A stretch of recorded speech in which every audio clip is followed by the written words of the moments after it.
Thank you very much for staying with us for the news review.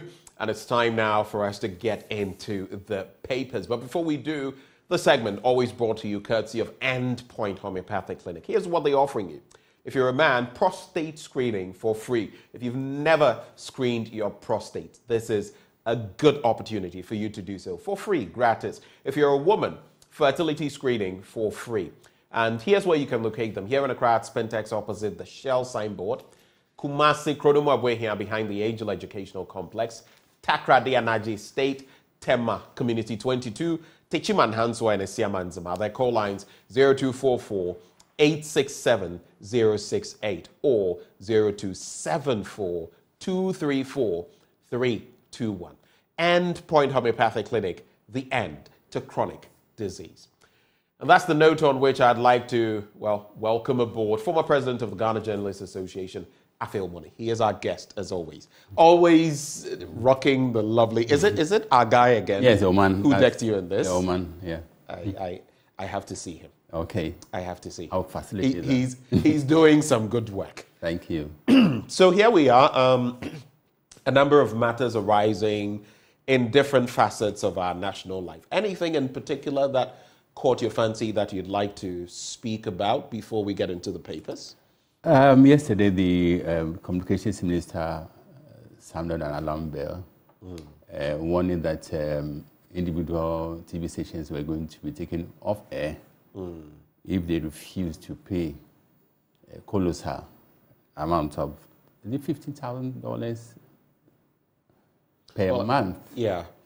And I think we need to square this demand from the ministry with the logic of reality. The reality is that many TV stations, news outlets are so financially disabled, apart from multimedia. And it's interesting you say apart from multimedia. So many of them are getting support that we don't get. You see, we are one of the few stations actually making money off airtime, trying to sustain ourselves. It's a fine line on airtime that we sell. Other entities have different things. Only God knows how they get their funding. So it's interesting you put it that way. But yes, it's a really difficult space. It's a very difficult space. Yeah, it is a difficult. And if you square this again with the fact that many journalists earn pittance in terms of salary. Yeah. They have to make do with one cashier's wage. Yeah. And this is making life hellishly difficult. And so for the minister to insist that they should pay $15,000 a month is something which should be reconsidered, because the fact is that you cannot give what you don't have. Many of them are really, really under pressure.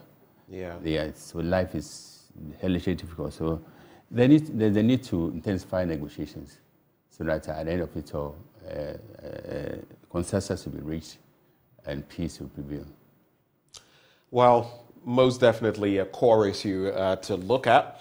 But then we also have the stories in the papers. We'll do them, and then later we'll get into some other matters of national scope, national concern. But so far, let me just run this by you.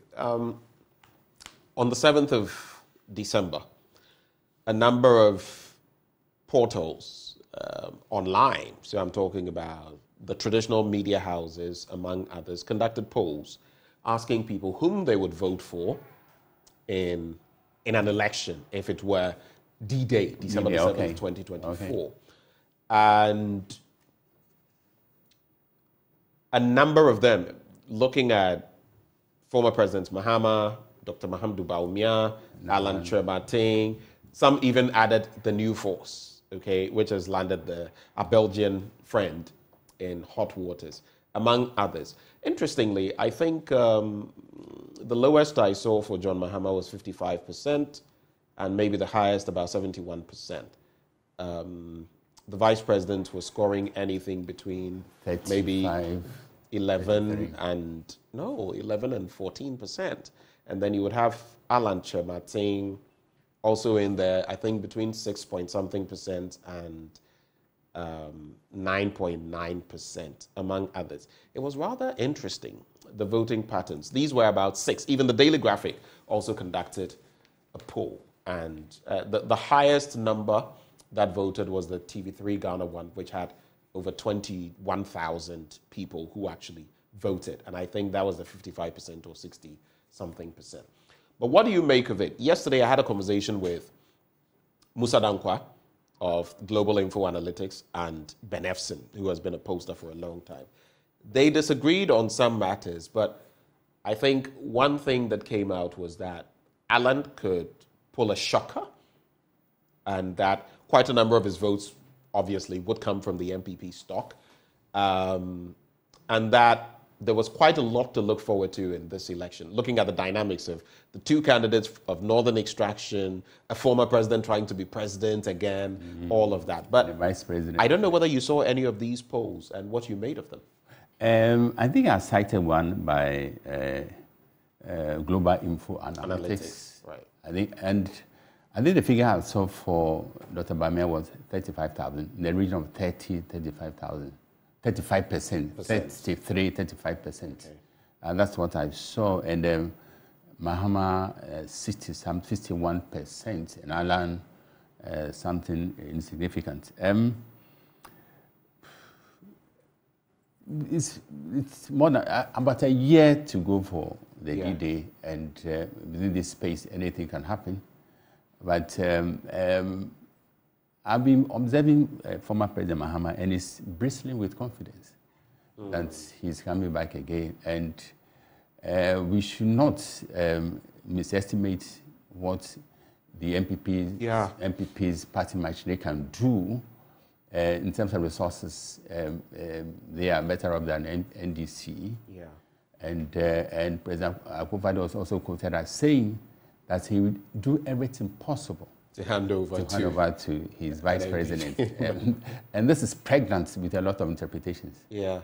Not to think evil about what he said. So, but that statement in itself has been brought into question about saying what he did, because then it creates the picture that, like you said, some would feed into it and think, okay, so whether means fair or foul, this will happen. And that is the other side of the coin that has been whether misinterpreted or properly understood. That's it. But like you're saying, even the EIU, when it gave its report suggesting that the NDC could come back to power, stated that, of course, the economic situation and everything was a clanging bell on the head of the NDC. Dominant factor. But the fact, too, that if the NDC took anything for granted, then it could be on the losing end. So it's not a battle that has been won. Yesterday, Ben Efson made a point that for him, he only starts taking these polls seriously from around June in the year of the election, which is about 6 months to the election, and that he has been conducting polls as well, but it's only around June that he starts, talking about them, and he doesn't talk about them till that time. Only time will tell, but I feel the crucial elements that will go into the elections, of course, the economy, unemployment, unemployment, among other things, and only time will tell how it goes. The inflation.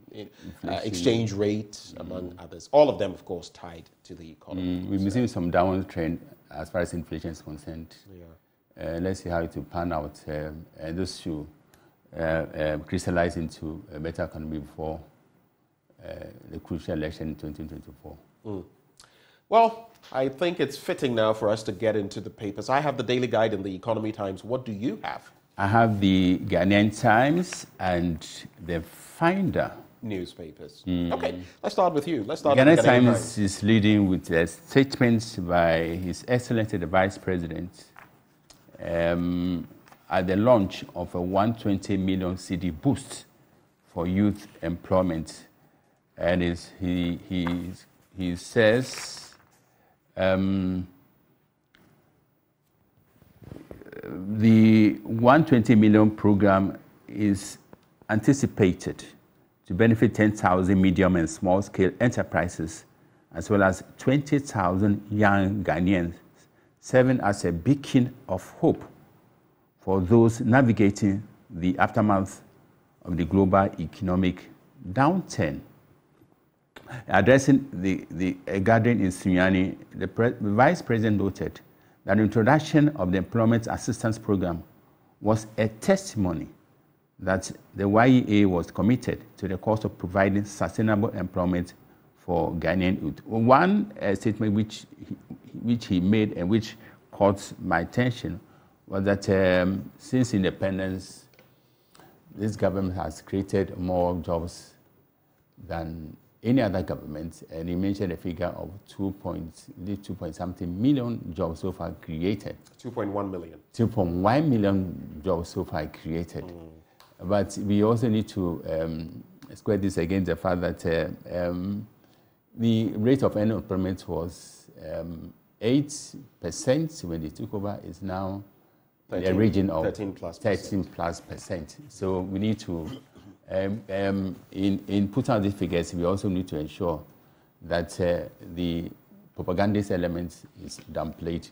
We present a bare fact.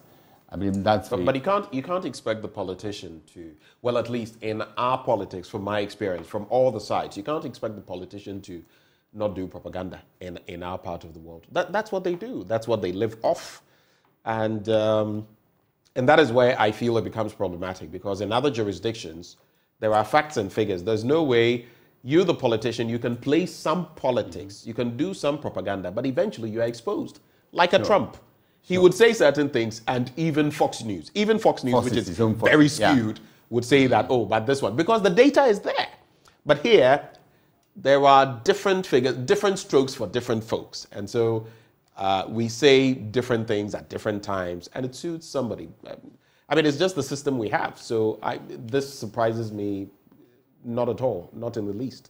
But many Ghanaians are so discerning that swallow some of these figures who line and sinker without ferreting the fact from what politicians put out there. So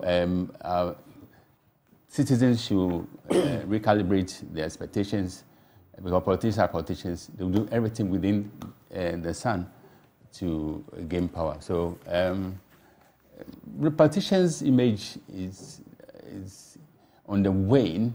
And I think this is something that you should take into consideration when putting out or making public pronouncements. We also have any other stories? We also have a Catholic Bishops' Conference throwing their weight behind the passage of the LGBTQ bill. Very interesting. And I saw a statement that was put out on that specific matter. No, you can go ahead. I'll fish it out and then that's page 12 of the paper, and the story says the Ghana Catholic Bishops' Conference has thrown its weight behind the passage of the LGBTQ bill, saying it must be passed into law to protect authentic Ghanaian family values, which are under threat from homosexual acts. It has therefore commended the country's parliament for the effort and time spent on developing the bill, which, when passed into law, will promote proper human sexual rights and impose punitive measures that are commensurate with the acts of homosexuality. But I said you have the. I have the statement. So it's titled "Communique issued by the Ghana Catholic Bishops' Conference on the Catholic Church and the State on Homosexuality," and it starts by saying, "We, the members of the Ghana Catholic Bishops' Conference, in the light of recent discussions among many Ghanaians on homosexuality and whether or not it should be criminalized, have seen the need to address the theme, quote, the Catholic Church and the State on homosexuality." And they say homosexuality may be defined as sexual interest in and attraction to members of one's own sex. We'll begin by stating what the position of the Catholic Church is on homosexuality. So, of course, I cannot go through everything they say, but they quote portions of the Bible. For example, Leviticus 18, verse 22, "You shall not lie with a male as with a woman. It is an abomination." Similarly, in Leviticus 20, verse 13, "If a man lies with a male as with a woman, both of them have committed an abomination. They shall be put to death. Their blood is upon them." it goes on and on, talking about the Hebrew verb yada and its biblical euphemism for sexual relations, among others. Then it ends, we can state that in connection with everything else that it mentions, and this is quite a number of pages, we can state that the draft bill on promotion of proper human sexual rights and Ghanaian family values 2021, currently in Parliament, is in the right direction as it seeks to enact laws against criminal homosexual acts. What I don't want anyone to do is to take Leviticus 20 verse 13 out of context. The portion that says they shall be put to death, their blood is upon them, obviously, because sometimes overzealousness could mean. But this, of course, is in a context of the time where stoning and all of that for certain crimes, where, of course, today you wouldn't want to. It is not to say that my point on homosexuality is very clear. Some may say that, oh, even from ancient times, centuries ago, some of our people have been involved in homosexuality. But is that the generality of the population? When I think it was the Afrobarometer conducted research on the tolerance level of Ghanaians, it was around the intolerance level, actually. It was around 90%. So that sends a signal to you. But should such people be ostracized, just like with HIV and AIDS? We shouldn't treat them in a certain way, because in the end, if you want to get them in a certain fold, beating them up and others are not the way to go. And thankfully, I hear the law, the bill, does not have things like that would foster any such thing for anybody to attack anyone else. So as far as I am concerned, once it remains that way, and once also certain things are not criminalized, because, you know, there have been portions about mere talk about it being criminalized and all of that. There have been explanations given. So I would like to see what the latest is on the bill. You remember when Kamala Harris, the American vice president, came to Ghana, the president said the bill had been reviewed and all of that. So we'd like to see what reviews have happened, and now that the speaker is pushing for it to be passed, what it would mean for the generality of the population, because those who may be doing such acts, engaging in such acts, are Ghanaian. We protect them, but we enforce our values, our cultural values, our religious values as well. That's my simple take. I think the statement is well balanced, and the biblical underpinning to their stance is also commendable. So, well, that is that. Any other story you do before I get 10 illegal miners arrested for mining in Oda River Forest Reserve, and I believe these are people who were making a living by doing the bidding of the bigger fishes behind. And the call has been so strident, and it's best repeating, that the authorities should go after people who finance some of these young boys and ladies. So they are just to make a living by going to the site to dig for the financiers. So we should muster courage to deal surgically with people who finance illegal mining. I mean, that will make a dent in the fight against illegal mining. Right now, we are just scratching the surface, and the coalition of journalists against illegal mining, headed by Kennedy Ashigbe, has been so vociferous in pushing for this approach, going after those financiers. A petition was sent to the IGP. Nothing has come out of that petition. One was also sent to the Attorney General. Is yet to see any action back in it. So this is the time for us to mobilize as many voices as possible, so that we'll force the government to muster the needed political will to fight this canker. All right, let's get into the Daily Guide newspaper now. Edem in court over woman's death. I'm talking about Ayigbe Edem. Edem, as he now calls himself. Re-examine Barari lithium deal. Atik Mohammed in there. Belgian New Force girl gets 20,000 Ghana cedi bail.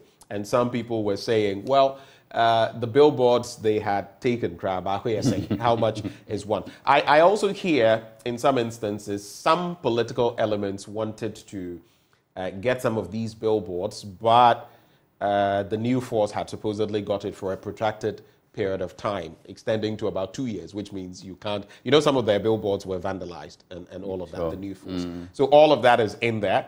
Bawumia launches YEA BEAP for jobs, and as for the launches of different programs for jobs. Any initiative which spin jobs. Ghana. Any initiative which can spin jobs for unemployed is most welcome. But how many drives do we have? Like 2 million of them. We have so many drives for jobs. Recently, I heard of another one for, mining communities, and they are going to, there's an E-something, and like, hey.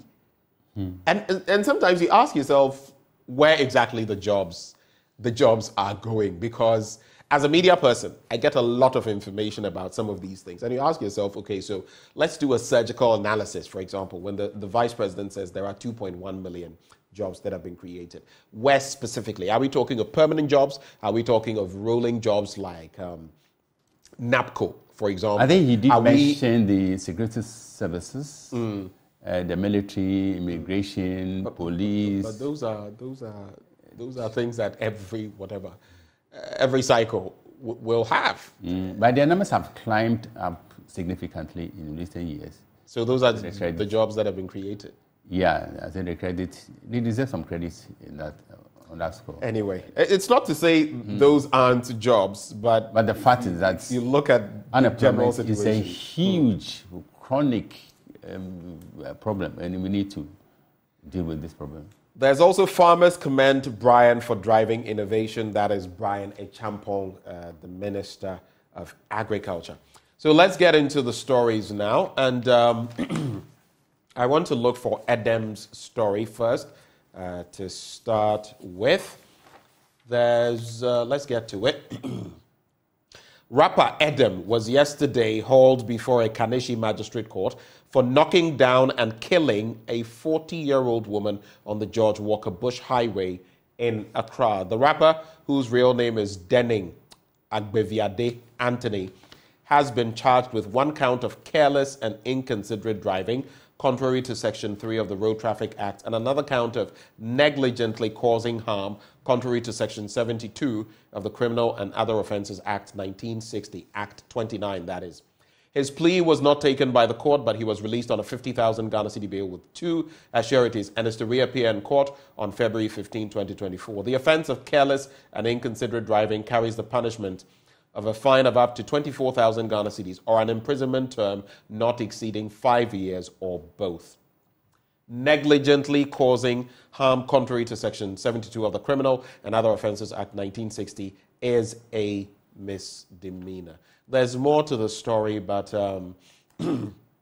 rather troubling situation there with Edem. Highly unfortunate. He's a product of my own school. He's someone I know. It's not a very close or personal relationship, but at least someone I have met a few times. And it is sad that this has happened, but we'll see how the matter pans out in court. There's also... I'll give you ample time to respond to the different stories. Re-examine Barari lithium deal. And Mass Action for Sustainable Development, a non-profit organization, has called on government, especially Parliament, to re-examine the lithium mining lease agreement with Barari DV before ratification.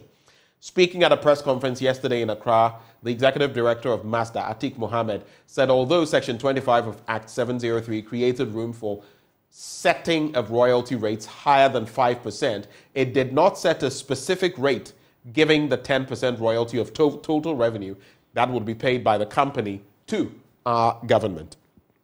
That, he explained, made the 10% royalty rate to be paid to the government discretionary and arbitrary. According to him, Ghana is also likely to earn less royalty income in the future in the event that the prices of lithium increase. Yes, it is true that the prices of lithium have plummeted in recent times, but the fact too is it is what we have now. Lithium is powering, the electric revolution of our world. And the former Chief Justice, Sophia Akufo, has spoken about the fact that this is a Gaggersberg-like deal. I don't know, when I listen to the lands minister, sometimes we like to major in the minors. So the law says above 5%. So you get 10% and, okay, let's celebrate. What if we could have got 30%, 35% on the back of some of what we know, on the back of what Imani Africa and others have been putting forth? Yes, there have been claims that, oh, this and that, and the exploration and the cost involved and all of that. But are other countries, even here in Africa, getting a lot better? Yes. How did they do it? Why can't we do it? That's the question. So this reinforces the need for both sides, both the proponents and the opponents of this deal, to re-examine what has been put forward by the lands minister. No one expects him to go against what his ministry has come forward with. So, but as the saying goes, every issue has two or more sides. And he's brought aside. And so there's a need to scrutinize more than ever before what the whole deal is and what we stand to benefit as a nation. I heard the veteran and venerated lawyer, Samuel Okudzeto, yesterday. He's on the same page with former Chief Justice Sophia Akufo. And if we also add what CLs are saying, there's a need for us to take a closer look, a hard look at this deal, so that Ghana will not be shortchanged as has been done in the past. This is an opportune time for us to right historical wrongs as far as our deals are concerned, and we should not allow this opportunity to slip by. Well, let's get into other stories very quickly. I'll take the Bawumia launch of the YEA BEAP for Jobs. Vice President Dr. Mahmoud Bawumia has launched one of the Youth Employment Agency's flagship programs, the Business and Employment Assistance Program in Sunyani. The initiative aims to nurture young entrepreneurs, empowering them to generate employment opportunities for the large pool of unemployed youth in the country. According to Dr. Bawumia, the introduction of BEAP by YEA was testament to the agency's commitment to providing sustainable employment for the youth. He said the YEA had over the years implemented several initiatives and programs as part of efforts to mitigate the youth unemployment menace. And it goes on to talk about quite a bit there. And yes, so that is the story. But let me do the one on page 3 about our Belgian new force lady, and then we can move from this paper. There's also this talk. In recent times, there's been talk about government selling its stake in Ghana Telecom. There's a story here that says government has no plans of selling 30% stake in Ghana Telecom. That story here as well. But on the Belgian new force girl, getting a 20,000 Ghana cedi bail. So the spokesperson for a new political group calling itself the New Force, Shalima Abusi, was yesterday granted a 20,000 Ghana cedi bail with 2 sureties by a Kaneshie district court. The Belgian was arrested by officers of the Ghana Immigration Service last week for allegedly obtaining a student permit by false declaration in order to stay in Ghana. She was initially remanded by the court when she made her first appearance before it, after the court gave the GIS some time to conclude its investigations. Ms. Abusi is before the court for one count of obtaining a student permit by false declaration, contrary to Section 52(1)(I) of the Immigration Act 2000, Act 573, to which she pleaded not guilty. The suspect could be fined up to 1,000 Ghana cedis or sentenced to up to 2 years imprisonment per Section 52(1)(J) of Act 573. In the meantime, the court has discretion to impose both the fine and custodial sentence. Her counsel, Francis Xavier Sosu, yesterday pleaded with the court to grant the accused person bail pending the trial. He said the accused had independent persons of sufficient means, and by the way, I hear her parents, who were in that video, are in town, to stand as sureties, and that they would ensure she showed up for the trial, adding that, quote, even if day-by-day trial, we will bring her. And that is the story there. Any quick reactions? We expect the law to take its course. Right. Ours is a nation rooted in the rule of law, and so anyone who finds themselves on the wrong side of the law should be made to taste the mighty edge of the law. But so we expect nothing but justice to be manifestly served in this case. On the back page, Hearts Win will lift us. That's David Oklu, Asante Kotoko, assistant coach. David Oklu. UEFA boss changing rule to stay in power. That's Alexander Seferin. And prove your critics wrong, Pep urges players. That's the story there. They came from behind to secure a 2-1 victory over Luton Town. Any other stories from the Finder newspaper? Finder, there's an angle to the LGBTQI debate coming from Professor Yeboah Mante, the immediate past monitor of the General Assembly of the Presbyterian Church of Ghana. And it says we should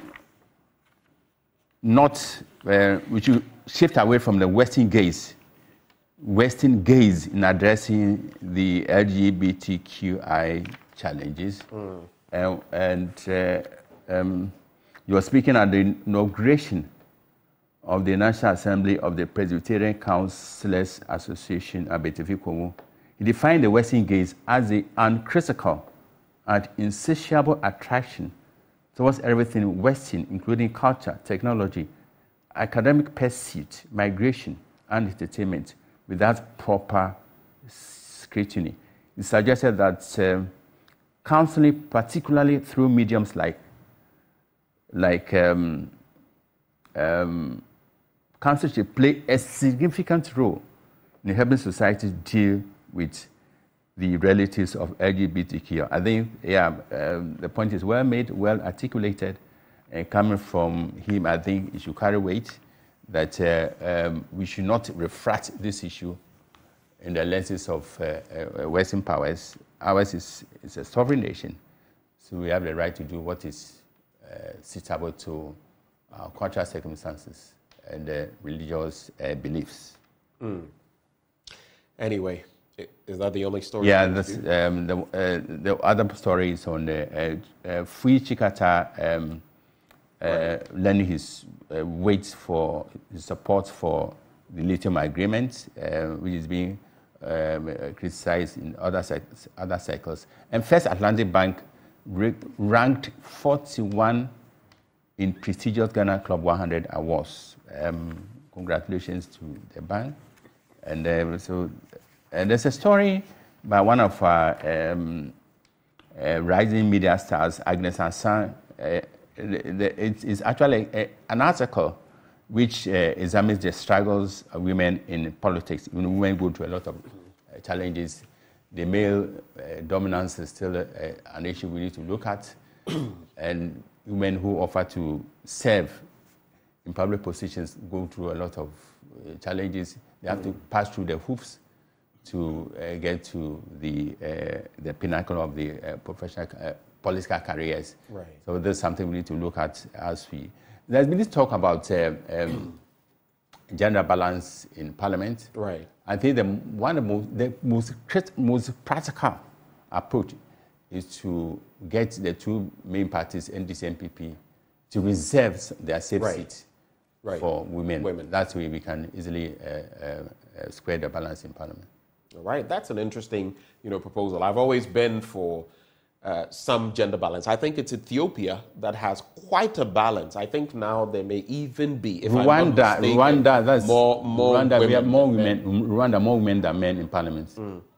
And I always say that, look, wherever you give equality or equity, whichever way you want to put it, to women, they have shown and proven that they can do great things. And sometimes all the rancor, this money and politics. Now, unfortunately, I see a few of the women, following that route. You remember the last time the NDC had its own parliamentary primaries. We saw a few things in there, and we've seen it on the other side as well, even recently. But I'm talking specifically about women. That woman who was using the roof of the car, doling out cash, saying that she found money in her car. I know what has happened to that case, right? Those are the instances that make for poor reading. But generally, women in authority. Yes, sometimes there are criticisms of how they handle power, but a lot of them also show that they can do great things. The Chief Justice, they should be given the opportunity. All the women have done justice to their profession. And that was a conscious effort. Yeah. Someone decided, let's pick a woman this time. Because it's not only about seniority, it's not only, there are other considerations. And you look at them, Georgina Wood, Sophia Akuffo, who's the third one? And the third one is the current one. Yes, Gertrude Tokonu, right? All of them, at least Gertrude's term hasn't ended, but all of them have acquitted of themselves creditably, at least, not less than any other man who has occupied the position. And this makes a case, a huge case. It does. For women to be entrusted to deliver. Yeah, it sure does. Let me just wrap with Economy Times. Bank of Ghana's reserve money shrinks, and the central bank's reserve money has shrunk significantly on the back of strict adherence to zero financing of the budget and sustained liquidity withdrawal efforts of about 44.9 billion Ghana cedis, or 5.3% of GDP year to date. You can check out that story in Economy Times. I just want to leave you with this. You know, yesterday, Victor Osimhen of Nigeria and Napoli was crowned African Player of the Year. And that, if you look at the numbers, Cameroon has 11 winnings. Then there's Ghana and Cote d'Ivoire and Nigeria, all of us with 6. Of course, we had 3 from Abedi Pele alone. Then there's this one. I just want to leave you with this. You know, Angel Maxine, she's, I think she's trans, okay? I had an interview with her back then, Prime Morning and all of that. She has said, supposedly, okay, and there's a video to back it up, pass anti-LGBTQ bill and I will expose all the gay politicians. She's transgender. Pass anti-LGBTQ bill and I will expose all the gay politicians. This matter, we'll leave it here. Time will tell. Time will tell. But thank you so much, Afil Money, for having joined the conversation. It's always a pleasure to be this here. morning. It's always good to have you. And once more, lovely shirt. I see a gentleman who has not been here in a long time. Today, he wants to make his first appearance in a while. I'm going to be taxing him and finding out what he's Man U. Pardon me. He's Man U. He is? Yes. Is he a fan of Manchester United? Just like you. Oh, okay, because sometimes his comments don't smack of it. But this segment brought to you by Endpoint Homeopathic Clinic. They're offering you free prostate screening, free female fertility screening.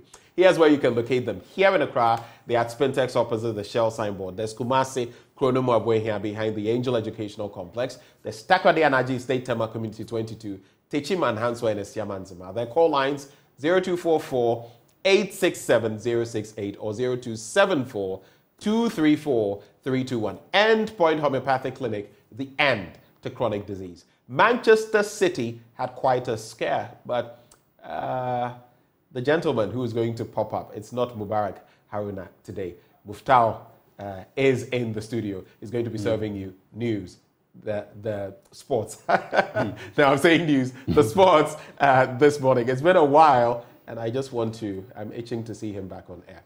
Do enjoy sports. Up next.